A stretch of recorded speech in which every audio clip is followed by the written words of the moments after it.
자, 18장에는 아브라함이 새 천사를 영접하는 그런 이야기가 나오죠. 그리고 맨 나중에는 의인을 간청하는, 아브라함이 의인을 간청하고 의인이 없죠. 그리고 그 천사들이, 그 세 사람이죠. 그 세 사람이 어디로 갑니까? 이제 소돔성으로 들어가는 이야기예요. 19장은 아마 18장 이야기도 여러분들이 잘 아는 이야기고 19장 이야기도 여러분들이 잘 아는 이야기예요. 그런데 19장이 스토리가 되게 길어요. 길어서 이번 시간 말고 한 번 더 다뤄야 될 것 같아요. 왜냐면 끝에가 이제 소금 기둥하고 사위가 웃었더라 그렇게 나오잖아요. 그렇게 가야지 이제 마무리가 되는 거예요. 거기서 있었던 이야기인데 18장하고 19장하고 이렇게 비교를 해보세요. 거의 비슷한 맥락으로 이야기가 전개되고 있어요. 그래서 18장을 먼저 보면은 이런 이야기가 나와요. 마물의 상수리 나무에 있었대요. 능력의 나무 또는 가르치는 나무, 그래서 이제 이거 그리스도를 상징합니다. 기억나시죠? 그리고 모래 상수리 나무라고 우리가 아브라함이 가나안 땅에 맨 처음에 들어갔을 때 세켐에 갔을 때 모래 상수리 나무에 있었더라 그랬죠. 근데 거기에 가나안 사람이 거주하였더라 이렇게 나옵니다. 그래서 그걸 어떻게 해석했냐면 약속의 땅, 진리의 땅으로 가서 능력 그리스도의 나무 아래에 있었지만 거기는 비진리의 사람들이 가르침을 하고 있었다. 그래서 양식이 없었다. 그래서 애굽으로 가서 출애굽을 했다 그런 얘기를 했죠. 기억나죠?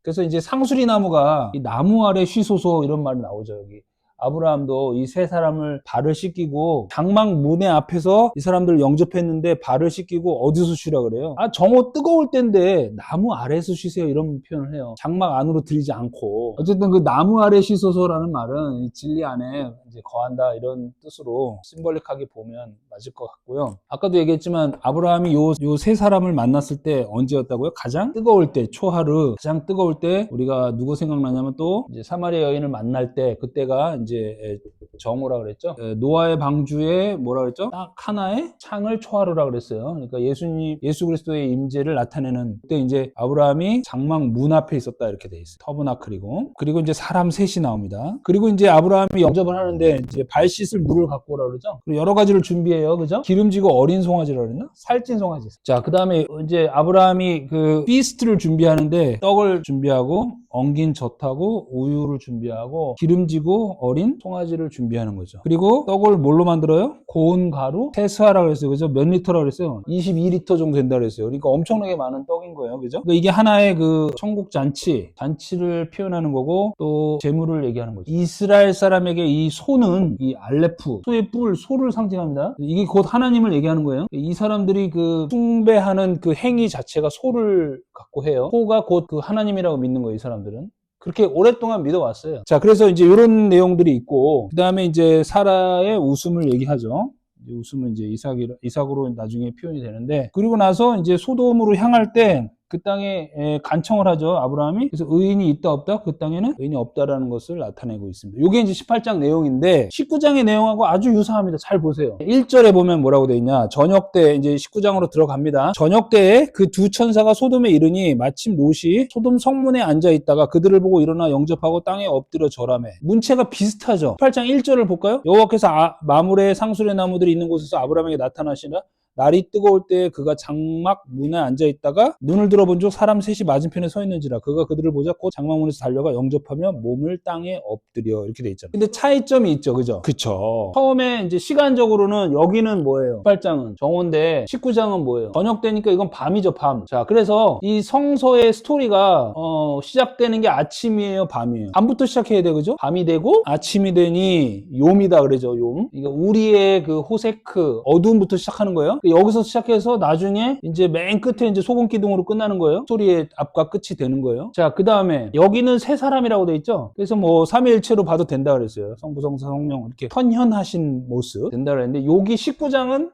두 천사라고 돼 있어요. 근데 이 두 천사는 안겔리온이라 그래서 메신저를 얘기합니다. 그죠? 복음과 진리를 갖고 오는 사람을 안겔리온이라 그래요. 그런데 이 두 천사가 나중에 우리가 해석의 문제를 안게 되는 장본인이 되는 거예요. 그죠? 왜요? 소돔 사람들이 다 뛰쳐나와가지고 이 두 천사를 보고 뭐라 그래요? 남색하겠다 그러잖아요. 그런데 롯은 남색하지 말라 그러죠. 그 대신 뭐라 그래요? 남자를 가까이 하지 않은 두 딸을 준다 그러잖아요. 이해가 안 가죠. 그리고 더 이해가 안 가는 건 그 다음이에요. 나중에 롯하고 어떻게 해요? 두 딸이. 그 두 딸이 술을 먹여가지고 아버지랑 동침을 하잖아요. 그리고 난 자식이 모압과 암몬이잖아요. 이건 난 해석 못하겠어. 이거 뭔 스토리가 이렇게 지저분해. 이거 어떻게 해석할 거야? 이거 다음 주까지 다 크리스마스 파티고 뭐고 다 숙제를 해오세요. 이거 어떻게 해석해야 되냐고. 나는 그래서 동성애 하지 말라. 그러면 두 딸을 내놓을 거야? 동성애 하지 마? 대신 뭐 그게 말이 돼? 뜻은 아니겠지. 여기까지만 동성애로 딱 풀고 여긴 말어? 동성애 반대합시다. 하나님의 뜻이 아니지 않습니까? 이 소돔 사람처럼 되면 안 됩니다. 이렇게 교훈으로 가면 안 됩니다. 그 당시에 풍습이 자기 집에 손님은 의 안전은 자기 목숨을 바쳐서라도 손님을 안전을 맞아요. 그 얘기도 나도 들었어요. 풍습이 있었다고 저 듣긴 들었. 그렇다고 하더라도 두 딸을 내어주고. 그러니까 에스키모가 뭐 자기 손님 오면은 손님을 따뜻하게 해준다고 아내를 내어준다고 하는 옛날 풍습이 있었대요. 지금은 아니겠지만서도. 근데 어디서 그런 이야기를 여기다 갖다 붙여가지고 이거는 말이 안 되잖아. 게다가 남자를 가까이 하지 않은 두 딸이면 처녀란 얘기인데 소돔 사람들이 얼마나 포악해 지금 막. 그런데 그걸 내준다? 롯이? 그러면 이게 무슨 뭐 동성애 반대를 재촉하는 본문이야? 챗 GPT. 자, 그러면 챗 GPT한테 가기 전에 한번 여기서부터 이야기를 해석 가능한 이야기를 조금 풀어보자고요. 소돔 사람이 누군지, 그리고 두 딸이 누군지, 두 딸하고 롯하고 동침을 해서 암몬과 모압이 나오잖아요. 이제 아내는 소금 기둥이 돼서 이 이야기는 끝이 나는 거예요. 이 19장 이야기가 쉬워요, 안 쉬워요? 이거 결코 쉬운 얘기 아니에요. 에스겔서에 보면은 에스겔서 17장 2절 인자야 너는 이스라엘 족속에게 뭐를 말하라? 수수께끼와 비유를 말하라 하면서 에스겔한테 비유를 말해줘요. 인자는 누구예요? 예수님이잖아요. 사람의 아들 예수님이잖아요. 인자가 Son of Man. 예수인데 예수야 네가 사람들한테 가거든 사람들한테 말을 할 거 아니에요. 말을 뭘로 하래요? 수수께끼하고 비유로 말하라. 사람들이 알아들어요. 그러면 저 못 알아듣는데요? 하는 사람은 알아듣는 길을 주시고 나 알아들었는데요? 이거 아니에요? 하는 자들은 못 알아먹은 거다라는 거예요. 거꾸로 말하면 나 봅니다라고 말하는 사람은 네가 봅니다고 하니까 죄가 있고 내가 맹인입니다 보여주세요 하는 자들은 이제 보게 될 것이다. 이런 표현을 쓰잖아요. 그게 맨 나중에 나와요. 눈을 멀게 하사 이런 식으로. 그러니까 지금 이 이야기가 다 뭐란 얘기예요? 비유고 수수께끼란 얘기예요. 이제 19장에 롯은 장막문에 있지 않고 이거랑 딱 보세요. 어디 있어요? 소돔 성문에 있어요. 이건 장막문이고 이건 소돔 성문이에요. 장막은 이제 성막을 얘기하고 성전을 얘기하지만 소돔은 불타 없어져야 될 곳이에요. 근데 문이죠, 문, 둘 다. 이 문은 어디겠어요? 들어가고 나오는 곳이니까. 너에게서 들어가는 것은 악한 것이 없고 나오는 것이 악하다 그랬으니까 어딜 얘기하는 거예요? 우리 입을 언어를 얘기하는 거예요. 그러니까 미가서 5장에도 나오지만 이 언어는 이 문은 네가 진리를 말하느냐 호모로게어를 얘기하는 거예요. 비진리를 얘기하느냐 그걸 얘기하는 거예요. 그런데 롯이 앉아있는 그 땅은 불타 없어져야 될 입인 거예요. 그러니까 비진리의 앞에 딱 앉아있는 거예요. 그렇죠? 앉아있는데 두 천사가 나타나니까 이 롯의 반응이 어때요? 일어나고 영접하고 엎드려서 발 씻고 주무시고 가소서 이러잖아요. 주무시고 간다는 게 무슨 말이에요? 자고 가란 얘기죠. 근데 이 롯과 같이 자소서 이 말이에요. 그러니까 동침한다는 얘기니까 이거 야다라는 얘기예요.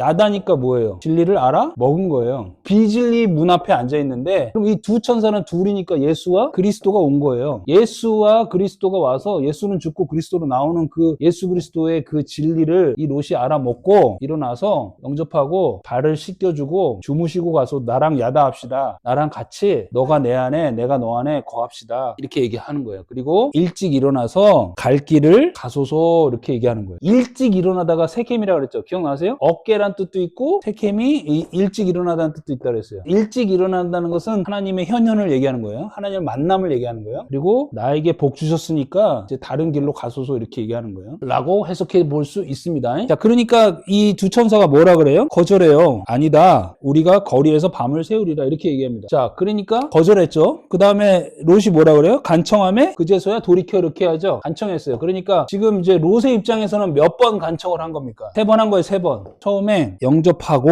이랬잖아요. 그 다음에 땅에 엎드려 절하고 그 다음에 우리 집에 와서 좀 주무세요 이렇게 간청했잖아요. 그죠? 진리를 받아들일 때 이제 성령이 와야 우리가 깨달음을 얻잖아요. 그래서 찾아라, 구하라, 문을 두드리라. 그러면 이제 또 마태복음 7장에 있나요? 그리고 누가복음 아마 11장에 있을 거예요. 마태복음에는 그 말이 안 나와 있어요. 근데 누가복음에는 뭐라고 나와 있냐면 찾아라, 두드리라, 구하라 하는 자에게 뭘 주시지 않겠느냐? 성령을 주시지 않겠느냐 이렇게 딱 나와요. 근데 마태복음은 그렇게 안 나와요. 좋은 것으로 이렇게 나와요. 자녀에게 뭐 목사를 줄 사람이 어디 있겠냐 이렇게 나오는데 누가복음에는 성령을 주시지 않겠냐 이렇게 나와요. 성령을 주시면은 죄에 대해서, 의에 대해서, 심판에 대해서 우리가 책망받는다는 얘기는 가르침을 받는다 이렇게 되는 거죠. 그러니까 이것은 다 예수 그리스도에 관한 이야기잖아요. 우리 주중에도 얘기 나왔지만 요한복음 이게 16장 얘기인데 있는데 요한복음 12장에 그 이야기가 똑같이 나온다 그랬잖아요. 그죠? 죄에 대해서 의에 대해서 심판대에서 3번 찾으라 문을 두드리라 구하라 그러면 열리리라 성령을 주시리라. 3번 간청하는 거죠. 그래서 못 알아들으면 3번씩 읽으세요. 그랬더니 돌이켰어요. 그래서 집에 3절에 돌아 들어오는지라 롯이 그들을 위하여 식탁을 베풀고 이제 또 잔치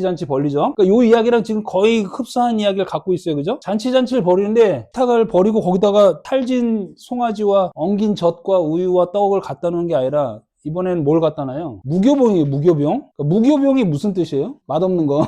누룩이 없는 거, 그죠? 누룩이 없는 떡이죠. 아무 맛 없어. 맹맹해요. 그러니까 누룩이 뭐죠? 풀어 오르는 거죠. 이스트. 그래서 예수님이 뭘 조심하라 그래요? 누룩을 조심하라 이렇게 얘기하죠. 바리새인들의 누룩을 조심하라. 바리새인들과 사두개인들의 누룩을 조심하라. 그러면 그거는 바리새인들과 사두개인이니까 뭘 조심하라는 얘기예요? 그렇죠? 율법 믿음, 행위 믿음을 조심하라는 얘기죠. 그리고 무교병을 언제 먹어요? 쓴나물하고 6월절 출애굽 때 급히 먹잖아요. 그 무교병을 지금 식탁에다가 이 두 천사하고 롯은 그러니까 출애굽의 이야기고 비진리와 진리의 문간에 있다가 이제 진리로 나아간다는 그 이야기를 하고 있는 거예요. 근데 이게 롯의 이야기가 아니라 누구 이야기예요? 우리의 이야기죠. 성서를 겉으로 쌓여진 말씀을 탁 깨가지고 진짜 예수 그리스도를 알아먹을 때까지 계속 간청해야 되는 거예요. 성령 하나님께. 이게 다 모르겠어요. 내가 모른다고 해야 보여주는 거 아니에요. 내가 안다 그러고 나 다 알아. 나 예수 천국 불신지옥이야. 그것도 몰라? 당신 구원 받았어요? 이렇게 얘기하는 자는 맹인이라는 거야. 안 보여준다니까. 이게 수수께 끼고 비유라니까. 이게 어쉽지 않아요, 이게. 성령 하나님께 구해야 되는 거죠. 난 모릅니다. 나 못 보겠습니다. 네가 맹인이라고 해야 내가 눈을 뜨게 해준다 그 얘기 아니에요. 그쵸? 그 다음에 이제 힘든 이야기 나왔어요. 이제 난 몰라. 그리고 거기 그 무교병 떡을 성찬식 할 때 떡을 떼요 그러죠? 그때 먹은 떡이 뭐겠어요? 무교병이죠. 근데 그때 가룟 유다가 떡을 받았어요 안 받았어요? 받았어요. 받고 나가잖아요. 그죠? 나가니까 예수님이 뭐라 그래요? 내가 영광을 받았다 이렇게 얘기하잖아요. 그러니까 예수의 죽음이 곧 영광이잖아요. 하나님의 뜻을 이루니까. 그러니까 유다도 옳게 쓰임을 받은 거예요. 그러니까 이 지파가 어디예요? 유다 지파로 나오고 이 유다가 죽고 제자인 유다가 유다서를 쓰는 거잖아요. 이렇게 연결되는 거죠. 이렇게 19장 4절 그들이 눕기 전에? 그러면 동침을 했다는 얘기 안 했다는 얘기예요. 그렇죠? 야다 전이에요. 누구를 보여주는 거야 이제? 소돔 사람들, 이걸 이제 에노시라 그러는데 남자들. 소돔 사람들이 둘러쌌다 그랬잖아요. 이게 누가 둘러쌌겠어요? 남자들이에요. 그죠? 여러분들은 여자예요, 남자예요? 씨 없는 자 여자예요, 남자예요? 나도 여자야. 우리는 씨 없는 자 여자잖아요. 남편인 남자가 우리와 들어와서라는 얘기는 야다해서 그것이 열매를 맺어서 아들을 낳는 이야기잖아요. 근데 이 사람들은 지금 뭐예요? 남자들이란 말이에요.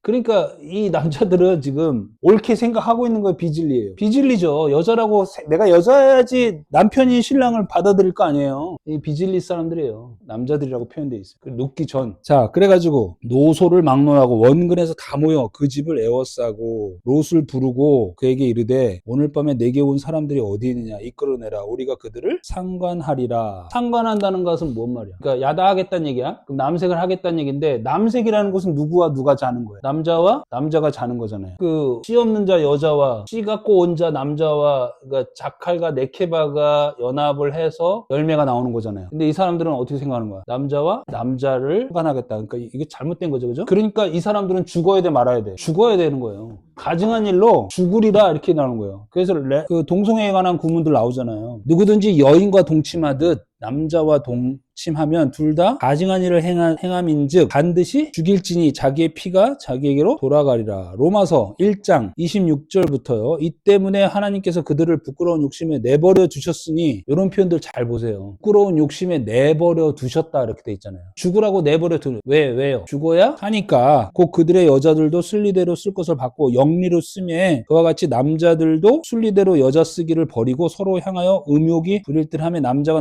더불어 부끄러운 일을 행하여 그들의 그릇 때문에 상당한 보응을 그들 자신이 받았느니라. 상당한 보응은 죽음이죠. 스스로 남자로 생각하는 자들은 남색하는 자가 되어 가증한 일을 행하는 것이고 죽음으로 이끄신다. 6절 롯이 문 밖에 무리에게로 나가서 뒤로 문을 닫고 이르되 청하노니 내 형제들아 이런 악을 행하지 말라. 그 롯이 사람들 보고 뭐라고 얘기해요? 부를 때. 왜 형제들아 이 사람들아 이 미친놈들아 이렇게 안 하고 이 롯이 이 사람들 보고 형제라 그래요. 이 롯 롯도 이 소돔 사람하고 어떻단 얘기예요? 같은 사람을 얘기하는 거예요. 그러니까 내 안에 이 비진리하고 진리하고 같이 있는 거예요, 지금.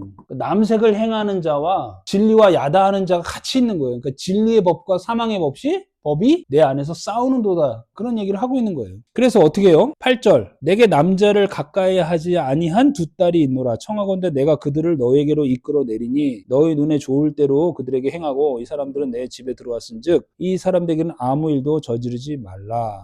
이 남색하는 자들에게 두 딸을 내어줄 만한 사람은 없죠. 그죠? 근데 이 두 딸이 나중에 롯하고 하나가 돼서 자녀를 낳죠. 근데 사실은 롯하고 동침하는 자는 누구예요? 아내잖아요. 그러면 롯의 두 딸은 롯의 아내하고 어떻단 얘기예요? 같단 얘기죠. 그러니까 롯과 동침할 수 있는 사이가 된다는 얘기가 서로 이런 관계성을 가지고 있는 거예요. 그리고 이 롯의 아내는 이해를 하기 위해서 또 여기까지 얘기가 나와야 되니까 롯의 아내는 나중에 소돔을 쳐다보고 뒤돌아봐서 소돔을 뒤돌아보면서 뭐가 돼요? 조금 기둥이 되잖아요. 그러니까 소돔을 뒤돌아봤다는 얘기는 율법과 행위 믿음을 다시 돌아봤다는 얘기잖아요. 그러니까 그렇게 되면 된다 안 된다는 거예요. 그렇게 되면 안 되는 거잖아요. 그 안 된다는 걸 보여주기 위해서 소금 기둥이 됐다는 얘기인데 이게 이제 가능한 해석이 두 개가 있는데 하나는 이게 소금이 언약이니까 언약의 기둥이 됐다 그래서 롯이 아내랑 잘 동침을 한 거다 이렇게 보는 사람이 있고 예전에 제가 설명할 때는 뭐라고 해석했냐면 소금은 물에 녹아서 흘러내려서 맛을 내야 되는 거니까 언약인데 그러니까 흘러내려 보내야 되는 언약인데 얘는 흘러내리지 못하고 딱딱한 기둥으로 그저 행위 믿음을 뒤돌아봤기 때문에 율법 믿음에 행위 믿음에 머물러 있었다 이렇게 해석을 했거든요. 지난번에는 여러분들이 둘 중에 하나를 취하세요.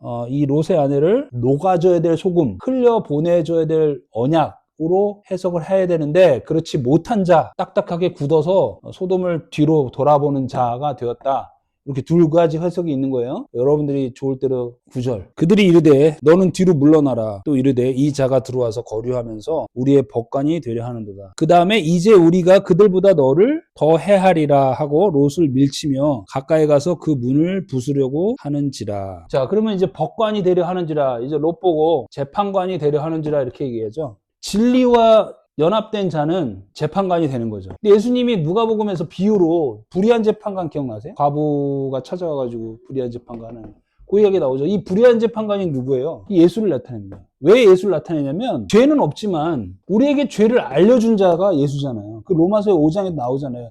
내가 처음에 얘기했잖아요. 우리가 죄를 몰랐단 말이에요. 죄가 뭔지를 몰랐단 말이에요. 근데 선악지식 나무 그 세팅을 주면서 너 죄인이야. 너가 모르고 살았지만 죄인이야. 그래요? 그렇군요. 죄인이군요. 그걸 알았어? 네, 어떻게 할까요? 내가 해결해 줄게. 그렇게 나오는 게 성경 스토리라고 했잖아요. 그러니까 불의한 거잖아요. 의로운 재판관이라는 것은 죄가 있으면 안 되잖아요. 의로운 재판관은. 죄를 정죄하는데 재판관이 죄가 있으면 안 되잖아요. 요즘에 누구야? 그 지기현 판사인가? 그 윤석열을 내란 재판하는 판사가 룸사롱에 가가지고 향을 받았대잖아요. 그런 의혹이 있단 말이야. 그러니까 사람들이 야, 네가 윤석열을 어떻게 재판하냐? 네가 불의한데. 이렇게 나오는 거잖아요. 그러니까 재판관은 불의해야 돼, 의로워야 돼. 의로워야 된다는 얘기는 뭐야? 죄가 없어야지 죄를 단죄할 거 아니에요. 근데 죄가 있게 온 거잖아, 우리한테. 죄는 없지만 죄인으로 온 거잖아. 그렇지? 죄를 깨닫게 하기 위해서 죄인으로 우리에게 왔잖아. 그러니까 의로운 재판관이 아니라 불의한 재판관이 되는 거예요. 이게 롯이 이제 의로 연합된 자이기 때문에 불의한 재판관으로 우리를 재판하려 하는구나라고 소돔 사람들이 얘기를 하는 거죠. 그리고 롯을 밀치고 가까이 가서 그 비진리의 진리의 문을 부수려고 하는 겁니다. 10절. 사람들이 손을 내밀어 롯을 집으로 끌어당기고 문을 닫고 이건 좀 앞뒤가 안 맞죠. 롯한테 사람들이 내가 너를 해하리라 이렇게 나오잖아요. 그래놓고 롯을 어떻게 해요? 롯을 밀치고 비켜봐 이렇게 얘기하잖아요. 그리고 가까이 가서 롯을 헤아리라고 해놓고 뭐를 해쳐요? 문을 부수려고 하잖아요. 그랬더니 10절에 그 사람들이 손을 내밀어 롯을 집으로 끌어들이고 문을 닫고 문 밖에 무리를 대소를 막론하고 그 눈을 어둡게 하니 그들이 문을 찾느라고 헤매었다. 상상해 보세요. 이 무리들이 와 있는데 롯한테 막 화를 내는 거야. 야, 너 죽일 거야. 너가 두 천사 남색하는 것보다 내가 너를 더 해야 할 거야. 그래놓고 잠깐만 비켜봐. 문 있어. 문을 막 부수려고 그래. 그러니까 두 천사가 롯을 보호해서 문을 열고 들어가서 문을 닫고 그때는 이 사람들이 어떻게 돼요? 문 어딨어? 문 어딨어? 이렇게 된 거잖아. 눈이 어두워가지고 문 어딨어? 문 어딨어? 문을 찾느냐고 다 헤매는 거잖아요. 11절에 이제 눈을 어둡게 했다. 그리고 그들이 문을 찾느냐고 헤매었더라 이렇게 나오죠. 이 문 밖의 무리들은 비진리의 무리들인 거죠. 그러니까 본다고 하는 자들이죠. 본다고 하는 자들은 눈을 어둡게 해서 문을 못 찾게 한다 이거죠. 그래서 요한복음 9장 41절 예수께서 이르시되 너희가 맹인이 되었더라면 죄가 없으려니와 본다고 하니 죄가 그대로 있느니라 이렇게 돼 있죠. 그러니까 본다고 하는 자들은 눈을 어둡게 하고 내가 못 봅니다. 내가 진리를 알지 못합니다. 나에게 은혜를 내려주세요. 나는 아무것도 모르는 자입니다. 못 깨닫겠습니다라고 구하고 찾고 두드리는 자들에게는 성령을 주셔서 너가 죄인이구나라는 것을 깨닫게 해주면서 죄를 도말해 주신다는 거죠. 사사로이 푸는 것도 문제지만 사사로이 안 푸는 것도 문제야. 무개념으로 동성애하지 맙시다. 거봐요. 소돔 사람들에 대해서 그냥 동성애자라고 얘기하고 가증한 짓이다 이렇게 얘기하는 것도 지금 그 얘기를 하고 있는 게 아닌 거겠죠. 파서블한 해석이 이 사람들은 무리들은 남자와 남자를 취하려고 애쓰는 사람이잖아요. 진리의 모습이 아니잖아요. 비진리잖아요. 근데 두 딸을 준다는 것은 여자를 준다는 거잖아요. 그러면 동침할 수 있잖아요. 그렇죠. 생명을 낳을 수 있는 자가 되는 거잖아요. 롯이. 그런 해석이 가능하고 그러니까 이 사람들이 이 불의한 재판관이라고 여기는 거잖아요. 롯을. 진리를 갖고 온 자처럼 여기는 거잖아요. 그런데 여전히 이 사람들은 그 진리의 문을 부수려고 하잖아요. 그러니까 눈을 멀게 하고 뭐 이런 해석이 가능할 수 있겠죠. 어쨌든 그 누구죠? 유다 다말 이야기도 그렇고 아주 비윤리적인 스토리가 성경에 많이 있다고요. 야다 그 예수 그리스도와 하나가 되는 길, 생명이죠. 동침을 해야 생명이 나오는 거니까. 그러니까 우리가 결혼해서 아기 낳고 생명을 이어가잖아요. 그게 다 짐승들도 새끼 낳잖아요. 물론 인간이라서 고귀하다고 생각하면 모르겠지만 다 하나님이 그 생명 낳는 그 이야기를 보여주는 거죠, 우리. 그래서 롯이 두 딸을 준다는 것은 생명을 낳을 수 있게끔 내어주는 거죠.